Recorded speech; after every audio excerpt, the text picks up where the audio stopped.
तेनू तेरे तख्त मुबारक होवे नस झुगियां आले ठीक हाँ आ मशहूरियां दी सानू चाह कोई ना वन डिठे भाले ठीक हाँ तू वक्त दा शाह असा गुरबत दे मेरा यार हवाले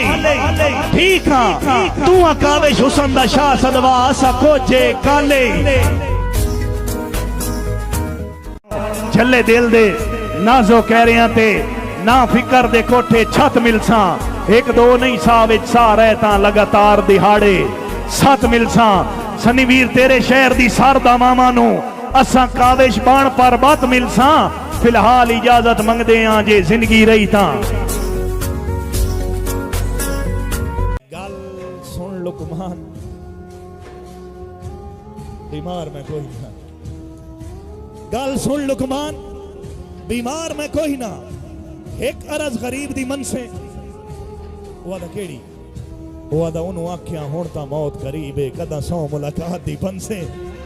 अन्ये फायदा कोई ना थक पोसे मेरे जख्मा नाल जो खन से साडे फाटन काविश आंदरा ताई तू कितु कितु पटिया बन से आशिक ते माशूक साल दे निखड़े अंदानिया साल बाद उन्हां दा टाइम फिट होया एक शादी ते उन्हां इकट्ठा होना है आमणो सामने बैठे महबूब लोकां दी नजर तू डरिया थोड़ा जिहा उस रुख चेंज किया आशिक उहदे कोल मान के आदा है ना ना हाय खिलाफी है तू जो आया है साज के वेखण दे लोकी जो आते लोकी आखन पे हथे बहु बाज गाज के वेखण दे मना कर नहीं अखी दी बुक्केल विच मुख अपना काज के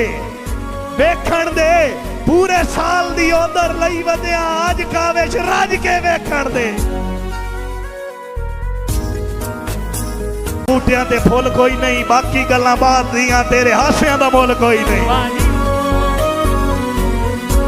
छड़ी कबर न समझे दे नहीं साडा तेरे शहर दे कब्रिस्तान उत्ते हाय हाय हाय हाय हाय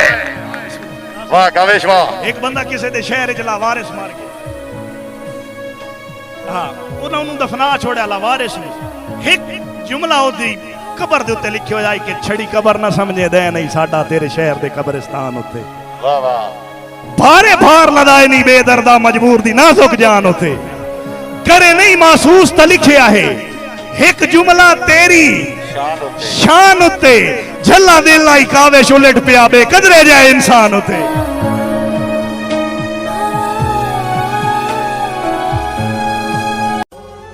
मेरे सिर ते मैं तस्लीम करे ना जिदी लोड़ आई उस दी छां कोई नहीं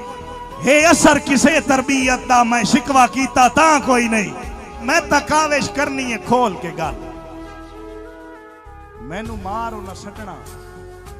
था कोई नहीं मेरे नां ते ओ इतराज करेंदे जिंदा अपने घर विच ना